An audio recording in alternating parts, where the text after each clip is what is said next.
મારું નામ તનિષ્ઠા છે. હું ચેતના સંસ્થામાં પ્રોગ્રામ ઓફિસર તરીકે કામ કરું છું અને ખાસ કરીને બાળકોની જન્મથી લઈને 5 વર્ષ સુધીના 6 વર્ષના બાળકોની શિક્ષણ, પોષણ અને સ્વાસ્થ્યના મુદ્દાઓ પર કામ કરું છું. છેલ્લા 7-8 વર્ષથી ચેતના સંસ્થા પૂર્વ પ્રાથમિક શિક્ષણ ઉપર ખાસ કરીને કામ કરે છે, જેનું મૂળ હેતુ છે ક્વોલિટી પ્રી સ્કૂલ એડ્યુકેશન યા ક્વોલિટી અર્લી ચાઇલ્ડહુડ એડ્યુકેશન બાળકને કેવી રીતે આપી શકાય, જેનાથી આગળ જઈને જે છે મેઇન સ્ટ્રીમ એડ્યુકેશનમાં એ સેટ થાય અને આપણું જે ડ્રોપ આઉટ છે એ ઓછું થાય, એ હેતુથી આપણે કામ કરી રહ્યા છીએ. પૂર્વ પ્રાથમિક શિક્ષણની જે પ્રોજેક્ટ આપણે કરીએ છીએ એનું મૂળભૂત હેતુ જે છે કે બાળકોમાં ગુણવત્તા ક્વોલિટી એડ્યુકેશન કેવી રીતે અપાય અને જે બાળકોને શિક્ષણ આપે છે પૂર્વ પ્રાથમિક શિક્ષણ, જે આપણું આંગણવાડી કાર્યકર છે, આંગણવાડી કાર્યકરની ક્ષમતા વધારીએ, જેનાથી એ લાંબા સમય ઉપર એ બાળકોને શિક્ષણ આપવું પડે અને સાથે જે બાળકોની જ્યારે આપણે શિક્ષણના યા સર્વાંગી વિકાસના વાત કરીએ ત્યારે શિક્ષણ, સ્વાસ્થ્ય અને પોષણ ઉમેરેલા છે. એટલા માટે પેરેન્ટ્સની પણ આપણે કેવી રીતે કેપેસિટી બિલ્ડિંગ કરી, જેનાથી બાળકોની મુદ્દાઓ પર વધારે રસ ધરાય અને સપોર્ટ કરી શકાય. હજી સુધી 8 થી 10,000 બાળકોને આપણે ગુજરાત અને રાજસ્થાનમાં પૂર્વ પ્રાથમિક શિક્ષણના કામ સાથે જોડાઈ શકીએ છીએ. આ જે કામગીરી ચેતના સંસ્થાએ કરે છે એમાં જે રણનીતિ, જે સ્ટ્રેટેજીથી કરવામાં આવે છે કે આપણે જ્યારે બાળકના વાત કરીએ, ખાલી બાળકની શિક્ષણ ઉપર મજબૂત કરી, બાળકો સાથે કામ કરી સિવાયની પણ આપણે બીજી જે છે એ લોકો સાથે પણ કામ કરવું પડતું. આપણે જોવા જઈએ તો એક ત્રિભુજ મોડેલ જેવું છે, જેમાં કેન્દ્રબિંદુ તો બાળક છે. કેન્દ્રબિંદુમાં બાળકને રાખીને જે બાળકને શિક્ષણ આપે છે, જે આંગણવાડી બહેનો છે, જે એ આંગણવાડી બહેનોને પૂર્વ પ્રાથમિક શિક્ષણ કેવી રીતે અપાય એના ઉપર તાલીમ અને કેપેસિટી બિલ્ડિંગ કરવામાં આવે છે.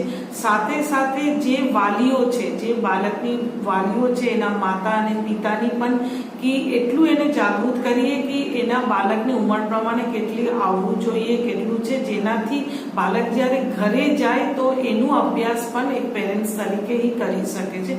ત્રીજું જે છે એ સમુદાય, જે સમાજમાં એ બાળક રહે છે, ગામમાં જે રહે છે, એનું પણ આપણે કોશિશ કરીએ છીએ કે એ પણ બાળકોની મુદ્દાઓ ઉપર, જેમ કે ગ્રામ પંચાયત છે, એ જે ગ્રામ પંચાયત છે આ પણ બાળકોની શિક્ષણમાં અને એમાં રસ ધરાય, જેનાથી લાંબા ગાળો એ પ્રોજેક્ટ આપણે ચાલી શકે. આપણી કામગીરીની જે છે કે આપણી જે ટીમ છે એક આંગણવાડીમાં આખો દિવસ રહે છે અને પછી જે પૂર્વ પ્રાથમિક શિક્ષણના જેમ કે શારીરિક વિકાસની ગતિવિધિ હોય છે, સામાજિક વિકાસ, પછી ભાષાકીય વિકાસની જે ગતિવિધિઓ હોય છે એ બાળકો સાથે આંગણવાડી કાર્યકરના રહીને કરે છે. બીજા દિવસ જે છે એ બીજી દિવસે આંગણવાડી કાર્યકરને જાતે કરવું પડે છે. તો આવું રીતે જો સાયકલ ચાલતા હોય અને સાથે સાથે તાલીમ પણ આપવામાં આવે છે, આવું રીતે જે સાયકલ ચાલતા હોય છે, એનાથી 3 વર્ષ આપણે કામ કરીએ તો આપણે જોવા મળ્યું છે કે બાળકોની પૂર્વ પ્રાથમિક શિક્ષણના સ્તર ખાસો ગયા. આ બધી જો રણનીતિથી આપણે જોવા જઈએ કે આજની તારીખમાં આપણા આંગણવાડીમાં 80% બાળકોની હાજરી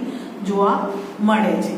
જ્યારે બાળકોની પૂર્વ પ્રાથમિક શિક્ષણની ગતિવિધિ એક્ટિવિટીઝના વાત કરીએ ત્યારે ખાસ કરીને આપણે બાળકોની શારીરિક, સામાજિક અને ભાવનાત્મક, પછી બૌદ્ધિક, રચનાત્મક વિકાસ ઉપર કામ કરવું પડે. તો આપણા ત્યાં આંગણવાડીમાં ખાસ કરીને જે એક્ટિવિટીઝ બાળકો સાથે અર્લી ચાઇલ્ડહુડ એડ્યુકેશનમાં કરવામાં આવે છે, સૌથી પહેલા બાળકો આવે તો મુક્ત રમત, જેમાં મુક્ત રીતે બાળક જ્યારે આંગણવાડીમાં આવે પહેલા 45 મિનિટ મુક્ત રીતે રમી શકશે. પછી પ્રાર્થના યા બાલગીતમાં પણ જે છે બાળકોની ઊભા રહીને અને બેસી રહીને બાલગીત. પછી જે છે એક્ટિવિટીઝ છે શારીરિક વિકાસમાં, જેમાં મોટા સ્નાયુની વિકાસ હોય, જેમાં સંગીત ખુરશી હોય, ડેડકા દોડ હોય, રસ્સી ઉપર, બેલેન્સિંગ ગેમ એવી રીતે હોય છે.